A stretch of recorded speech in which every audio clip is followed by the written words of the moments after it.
What is CLV and how will it make you more money? By the way, if you like videos on how to grow your customer list and build a real brand, then subscribe to my channel below as I have new videos each week. It's the Morning Marketing Machine, here to grow your e-commerce business with proven marketing strategies and tactics, so you can run your business with machine-like precision. My name is Douglas Levin. Let's dive in. Hi, my name is Douglas Levin, and I built a 20,000 person messenger list ahead of the launch of our first product, which led to over 20,000 monthly sales within our first 3 months of launch. I also have a link to a free cheat sheet below with tips on how to take control over your e-commerce income. More revenues and profit. We as business owners are obsessed with this, but it seems like all the strategies you see out there are talking about advertising.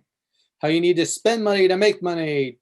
Like, don't get me wrong, I believe in having advertising as part of your strategy, but it's not the only strategy you should have, and there's also a specific way to do it.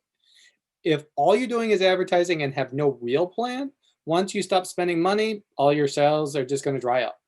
Plus, you're not really building any bond with your customer, and that's how they become raving fans. So how do you fix it? And how will CLV help you get there? So that's what I'm talking about today. CLV, also referred to as LV or LTV, is customer lifetime value. So it basically just means how much your customer spends over the lifetime as your customer. At first thought, you may ask, why do I even need to know this? When you're advertising, it tells you how much you can actually spend. So say, for example, you know the lifetime value of your customer is 50 bucks. This means I can spend more than just my break-even point on a specific product. Let's say I'm promoting a product that's $25 because I know that it's eventually going to be profitable. So this means when I'm advertising, I've got a big leg up on the competition.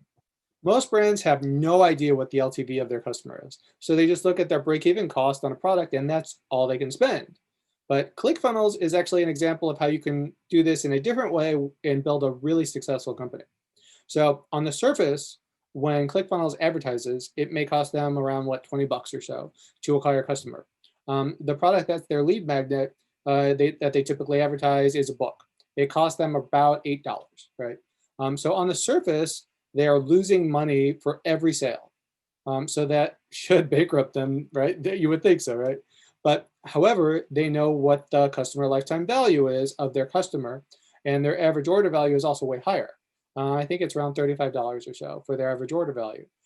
So when you're adding that in along with $70 or $100 for their lifetime value, you can see how they're actually making money while they're acquiring their customers. Think about how this will change the way you advertise.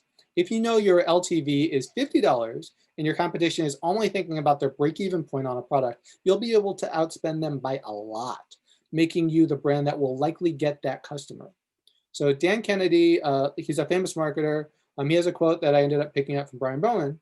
The business that can spend the most to acquire a customer wins.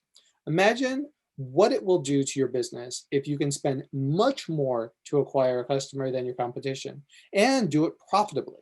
You'll be in really good shape. Oh, and if you're liking any of this, make sure to leave a like below. So you may be saying, well, that's great, but how do I even know what my LTV is and how can I increase it to compete? Well, when you get started, you will have no idea what your lifetime value of the customer is. That's just how it is when you get started because you have no data. However, you need to make it a point to track your customers and how much that they buy over time. I use Klaviyo and it will track that information. You can also use spreadsheets, import some information from Shopify. I would recommend tracking the data for at least a month and see how it's looking. At first, you'll just see one-off sales.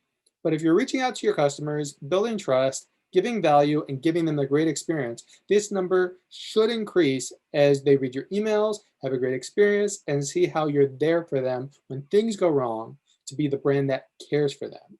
Your customer will now come back to you organically through email or Facebook group or Messenger to buy the next time and the time after that and the time after that, quickly becoming your raving fan. So if you follow this strategy, the advertising cost might be, say, $25, like we were saying, for example, to acquire them in a Facebook ad. But because they were so happy and became obsessed with your brand, had a great experience, they will end up spending much more then bringing a ton of revenue and profit while increasing your lifetime value. And all of this is obviously at no extra advertising cost. If you have a replenishable product, this will be much easier and quicker to scale, assuming you have a good product, since they will be buying this product over and over again anyway. So if you don't have one though, all hope is not lost.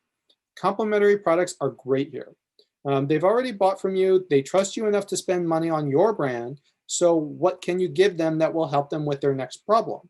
This can be done in a post-purchase sequence, email blasts, holiday promotions. There's just so many different ways to do it.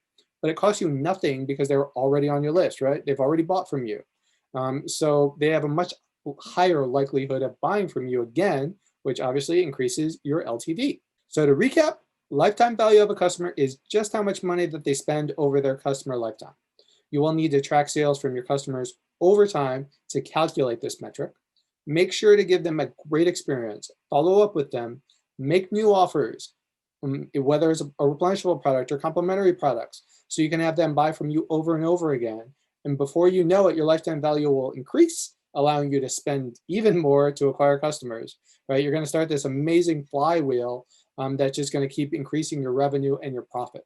If you're looking for more tips on how to take control over your e-commerce income, then click the link below in the description for a free cheat sheet. And don't forget to subscribe to my channel for more tips on how to grow a real list and build a real brand. All right, bye.